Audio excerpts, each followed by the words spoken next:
आज की class biological basis of behaviour chapter का जो प्रैक्टिस सेट हम सॉल्व कर रहे हैं उसकी लास्ट क्लास है।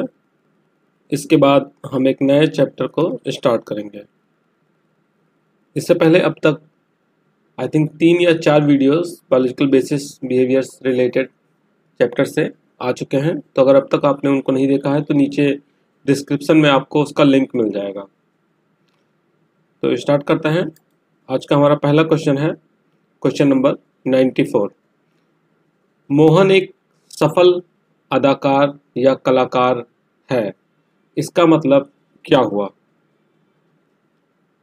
तो अगर हम डायरेक्ट बात करें तो इसके पहले वाले वीडियो में, मतलब इससे पहले एक वीडियो में हमने देखा था कि जो राइट हेमिस्फीयर है, तो राइट हेमिस्फीयर होता है, अगर वो अधिक विकसित है तो ऐसे पर्सन आर्टिस्ट टाइप के होते हैं, मतलब आर्टिस्टिक क्वालिटी उनमें होती है। तो यहाँ पर आपका ऑप्शन बी सही होगा। उसके प्रमस्तिष्क का दायां गोलार्ध अधिक विकसित है। इसके बाद नेक्स्ट क्वेश्चन की बात करें तो प्रसिद्ध वैज्ञानिक सीवी रमन के मस्तिष्क का कौन सा गोलार्ध, मतलब यहाँ पर पूछा जा रहा है कि जैसे सीवी रमन वैज्ञानिक थे तो वैज्ञानिक लोग का कौन सा गोलार्ध ज़्यादा एक्टिव रहता है। तो इसके लिए भी हमने बात किया था कि वैज्ञानिक लोग का जो लेफ्ट हेमिस्फीयर होता है, मतलब अगर लेफ्ट हेमिस्फीयर ज़्यादा एक्टिव है, एक बार देखें जैसे ये ब्रेन है तो ब्रेन को अगर हम 20 से डिवाइड करें तो ये आपका कौन सा हो गया, ये आपका हो गया लेफ्ट हेमिस्फीयर और ये हो गया राइट हेमिस्फीयर। तो लेफ्ट हेमिस्फीयर राइट साइड की बॉडी को कंट्रोल करता है, जो पूरी बॉडी है, और राइट हेमिस्फीयर लेफ्ट साइड की पूरी बॉडी को कंट्रोल करता है। ठीक, तो इसमें क्या बोला जा रहा है कि वैज्ञानिक सीवी रमन का मस्तिष्क का कौन सा भाग अधिक सक्रिय रहा होगा? तो उनका जो लेफ्ट हेमिस्फीयर है, मतलब जो इस साइड वाला मस्तिष्क है, वो ज़्यादा एक्टिव होगा, क्योंकि अगर किसी का लेफ्ट हेमिस्फीयर ज़्यादा एक्टिव होता है तो ऐसे लोगों के अंदर वैज्ञानिक, मतलब तर्क की क्षमता, वैज्ञानिक दृष्टिकोण, ये सारी चीज़ें अधिक होती हैं। तो यहाँ पर आपका ऑप्शन बी सही होगा। भाषा की क्षमता के विकास का संबंध किस गोलार्ध से होता है? तो अगर हम भाषा के क्षमता विकास की बात करें तो इसका भी संबंध बाएं गोलार्ध से होता है, यानी लेफ्ट हेमिस्फीयर से ही होता है। इसी में क्या चीज़ें पाई जाती हैं, जो आपका भाषा से रिलेटेड ब्रेन पार्ट्स हैं वो यहीं पर पाए जाते हैं। अब वो कौन से पार्ट्स हैं वो आप हमें कमेंट करके बताएंगे, क्योंकि इससे पहले वाले वीडियो में हम उसके बारे में डिस्कस कर चुके हैं। जिन व्यक्तियों के मस्तिष्क के ब्रोका क्षेत्र क्षतिग्रस्त हो जाते हैं उनके साथ क्या प्रॉब्लम होती है? तो ब्रोका जो क्षेत्र है वो एक्चुअली लैंग्वेज और बेसिकली लैंग्वेज से ही रिलेटेड होता है, लैंग्वेज और स्पीच से रिलेटेड होता है। तो अगर वो क्षेत्र किसी का क्षतिग्रस्त हो जाता है तो उसके साथ कौन सी प्रॉब्लम आएगी? वो शब्दों को सही सही बोल नहीं पाते हैं, और किसी भी शब्द को कहने या बोलने में उन्हें काफ़ी मेहनत करनी पड़ जाती है। तो यहाँ पर आपका ऑप्शन सी सही होगा। नेक्स्ट क्वेश्चन की बात करें, क्रेनियल तंत्रिका, क्रेनियल नर्व के कितने जोड़े मानव शरीर में पाए जाते हैं? तो जो ह्यूमन बॉडी होती है, ह्यूमन बॉडी की बात करें तो उसमें आप देखें तो जो एक तो सेंट्रल नर्वस सिस्टम में आपका ब्रेन आ गया, और क्या आता है स्पाइनल कॉर्ड जो रीढ़ की हड्डी होती है। बाकी सब चीज़ें क्या है वो पेरिफेरल में आती हैं, इधर का ये सब पेरिफेरल में आता है। तो पेरिफेरल नर्वस सिस्टम के 2 टाइप होते हैं। कौन सा? एक सोमैटिक नर्वस सिस्टम और एक autonomic nervous system. Somatic nervous system में ही क्रेनियल तंत्रिका तंत्र पाया जाता है, क्रेनियल तंत्रिका पाई जाती है, और इसमें टोटल 12 जोड़े होते हैं। तो आपका ऑप्शन ए यहाँ पर सही होगा। नेक्स्ट क्वेश्चन की बात करें तो ग्लोसोफारिंजियल एक ऐसा क्रेनियल तंत्रिका तंत्र है जिसका संबंध किससे होता है? तो ये ग्लोसोफारिंजियल क्या है? ये जो 12 क्लिनिकल तंत्र पाए जाते हैं, क्लिनिकल नर्व्स, उन्हीं में से एक ये भी है। अब इसका काम क्या होता है, इसका काम देखते हैं ऊपर। इसका कार्य होता है जीव की गति को नियंत्रित करना। इसी तरीके से अगर हम दृष्टि संवेदन की बात करें तो दृष्टि से संबंधित 3 नर्व्स होते हैं। वहां पर क्रेनियल नर्व्स में दृष्टि से संबंधित 3 नर्व्स होते हैं। अगर आप चाहते हैं कि क्रेनियल नर्व्स पे एक अलग से वीडियो बनाया जाए तो उस पर हम एक अलग वीडियो बना सकते हैं। 5वें क्रेनियल तंत्रिका तंत्र को क्या कहा जाता है, तो 5वां जो आपका क्रेनियल तंत्रिका तंत्र है उसे हम ट्रिजेमिनल कहते हैं।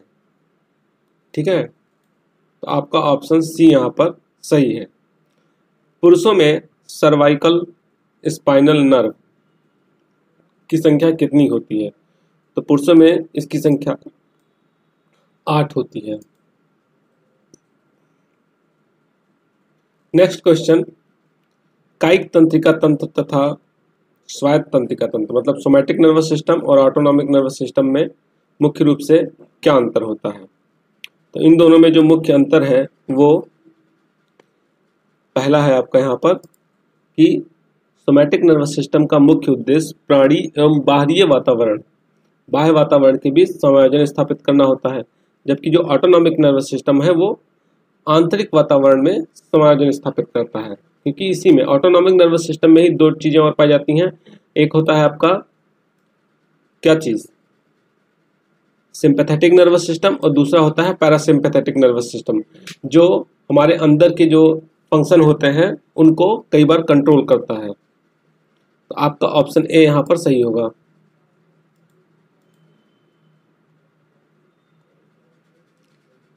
यहाँ पर next question parasympathetic nervous system से है। पैरासिम्पैथेटिक नर्वस सिस्टम के क्रियाशील होने पर शारीरिक ऊर्जा क्या होती है, तो सिंपैथेटिक नर्वस सिस्टम जो होता है उसकी पहले बात करते हैं। सिंपैथेटिक नर्वस सिस्टम में ऊर्जा खर्च होती है, और जब पैरासिम्पैथेटिक एक्टिवेट हो जाता है तो ऊर्जा का संचयन होता है। यहाँ पर ऑप्शन ए आपका सही होगा। मोहन सांप को देखकर काफी डर गया, ऐसी स्थिति में क्या होगा, कौन सा नर्वस सिस्टम एक्टिवेट होता है। तो जब व्यक्ति को डर जाता है या बहुत ज़्यादा उत्तेजित हो जाता है, क्रोधित हो जाता है, तो ऐसी कंडीशन में जो सिंपैथेटिक नर्वस सिस्टम है वो एक्टिवेट होता है, और फिर इस डर को शांत करने के लिए, इन चीज़ों को नॉर्मल करने के लिए, वापस नॉर्मल कंडीशन में लाने के लिए पैरासिम्पैथेटिक नर्वस सिस्टम एक्टिवेट होता है। तो यहाँ पर क्या पूछा गया, डरने पर कौन सा नर्वस सिस्टम एक्टिवेट होगा, यहाँ पर आपका पैरासिम्पैथेटिक नर्वस सिस्टम एक्टिवेट होगा। तो आपका यहाँ पर ऑप्शन ए सही हो जाएगा।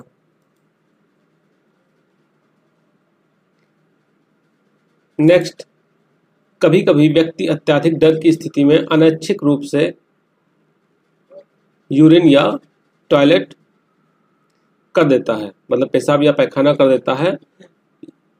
इससे यह पता चलता है, अब इससे क्या पता चलता है, तो ये दोनों मतलब डर किससे रिलेटेड है, इसको समझिए थोड़ा सा। डर आपका रिलेटेड होता है सिंपैथेटिक नर्वस सिस्टम से, और ये जो चीजें हैं उस डर को नॉर्मल करने के लिए क्या हो रहा है, कई बार जब व्यक्ति बहुत ज़्यादा डर जाता है तो ऐसी क्रियाएं होती हैं कि वो यूरिन कर देता है, मतलब वो टॉयलेट कर देता है। तो वो चीज़ें क्यों होती है कि उसका जो डर है वो थोड़ा सा नॉर्मलाइज हो पाए। तो मतलब यहाँ पर दोनों चीज़ें एक साथ हो रही हैं। कौन सी चीज़ें, पैरासिम्पैथेटिक और सिंपैथेटिक नर्वस सिस्टम दोनों मिलकर कार्य कर रहे हैं। तो यहाँ पर जो आपका ऑप्शन क्या है, यहाँ पर आपका ऑप्शन बी सही होगा कि दोनों तंत्रिकाएं मिलकर कार्य कर रही हैं। नेक्स्ट, जब व्यक्ति विश्राम अवस्था में होता है तो उसका कौन सा नर्वस सिस्टम एक्टिवेट होता है। तो अभी जैसे मैंने बात किया था कि व्यक्ति जब एक्साइटेड होता है तो आपका सिंपैथेटिक नर्वस सिस्टम एक्टिवेट होता है, और उस एक्साइटेशन को शांत करने के लिए पैरासिम्पैथेटिक नर्वस सिस्टम एक्टिवेट रहता है।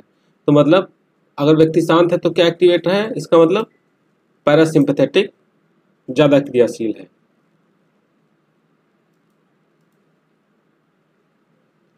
मानव शरीर की ग्रंथियों को रखा जाता है। तो मानव शरीर की जो ग्रंथियां हैं उनको हम किस में रखेंगे? उनको हम रखते हैं, बहुत आसान है, आप खुद भी बता सकते हैं, उनको हम प्रभावक में रखेंगे, क्योंकि वो प्रभाव डालती है ना, ग्रंथियों का इफेक्ट हमारी बॉडी पे पड़ता है, चाहे वो पिट्यूटरी ग्लैंड हो, चाहे एड्रिनल ग्लैंड हो, चाहे थायराइड ग्लैंड हो। अश्रु ग्रंथि एक तरह का क्या है? तो आंख का स्राव बाहर होता है, तो ये आपका बहिस्रावी ग्रंथि में आता है। आंख एक तरह का क्या है? तो आंख एक तरह का क्या चीज है? ये एक तरह का बाह्य ग्राहक है, क्योंकि बाहर की चीजों को ग्रहण कर रहा है ना। तो आपका ऑप्शन ए यहाँ पर सही होगा। व्यक्ति को अपने अंतरंग से भी कुछ संवेदनाएं प्राप्त होती, मतलब व्यक्ति को अपने बॉडी से के अंदर से भी कुछ सेंसेशन पता चलता है। जैसे कई बार हमें दर्द होता है अंदर पेट में, तो हमें पता चल जाता है कि अंदर कुछ हो रहा है। तो ये क्या चीजें होती हैं? तो इसको देखें तो ये क्या है? ये अंतःग्राहक के द्वारा हमें पता चलती हैं। किसके द्वारा पता चलती हैं? ये हमें अंतःग्राहक के द्वारा पता चलती हैं। हाथ एवं पैर की मांसपेशियों को रखा जाता है। हाथ और पैर की मांसपेशियों को हम रखेंगे किसके अंदर? रेखित मांसपेशियों में। जो स्ट्रेप मसल्स होते हैं उसको हम, मतलब ये कहाँ पे पाए जाते हैं? स्ट्रेप मसल हाथ और पैर की मांसपेशियों में पाए जाते हैं। सार्कोलोमा एक तरह का लचीला झिल्ली है, जिसमें कौन सी चीजें होती हैं? तो जिसमें रेखित मांसपेशियां बंद होती हैं। जो ये स्ट्रेप्ड मसल्स हैं वो कहाँ बंद होती हैं? सार्कोलेमा में बंद होती हैं। स्पिंडल शेप तरह की मांसपेशियों को कहा जाता है। तो जो स्पिंडल शेप मांसपेशियां हैं उन्हें हम अरेखित मांसपेशी भी कहते हैं। तो आपका ऑप्शन ए यहाँ पर सही होगा। Tropic hormones. Next, tropic hormones कहाँ से निकलता है? तो हमें पता है कि जो ट्रॉपिक हार्मोन्स है वो पिट्यूटरी ग्लैंड से रिलेटेड है, बट पिट्यूटरी ग्लैंड यहाँ ऑप्शन में ही नहीं है। तो आपका ऑप्शन डी यहाँ पे सही हो जाएगा, इनमें से कोई नहीं। माइक्सडेमा का संबंध किससे होता है? तो माइक्सडेमा का संबंध थायराइड ग्लैंड से होता है। मधुमेह रोग का संबंध, मधुमेह आपका पैंक्रियाज से रिलेटेड है। जो डायबिटीज है वो पैंक्रियाज में जब ऑक्सीटोसिन अगर कम होने लगता है, जो ग्लूकोज का ऑक्सीटोसिन होता है वो कम होने लगता है, तो क्या होता है? वहां पर ग्लूकोज की मात्रा बढ़ जाती है, जिससे फिर डायबिटीज की प्रॉब्लम स्टार्ट हो जाती है। तो इसलिए ऑप्शन डी यहाँ पर सही होगा। मास्टर ग्लैंड किसे कहा जाता है? पिट्यूटरी ग्लैंड को हम मास्टर ग्लैंड कहते हैं। आपका यहाँ पर फिर से इनमें से कोई नहीं होगा, क्योंकि पिट्यूटरी ग्लैंड यहाँ पर ऑप्शन में ही नहीं है। एड्रिनल ग्लैंड का स्थान कहाँ पे है? तो एड्रिनल ग्लैंड का स्थान होता है कहाँ पर? किडनी में। ये किडनी में पाया जाता है, तो आपका ऑप्शन सी सही होगा। कॉर्टिन एक तरह का हार्मोन्स है जिसकी उत्पत्ति एड्रिनल ग्लैंड से होती है, तो यहाँ पर ऑप्शन ए सही होगा।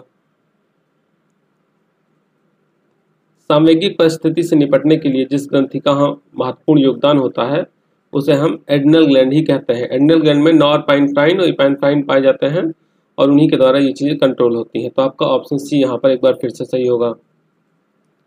नेक्स्ट क्वेश्चन की बात करें तो नेक्स्ट क्वेश्चन हम लेंगे, पुरुषों में गौड़ यौन गुण का विकास होता है।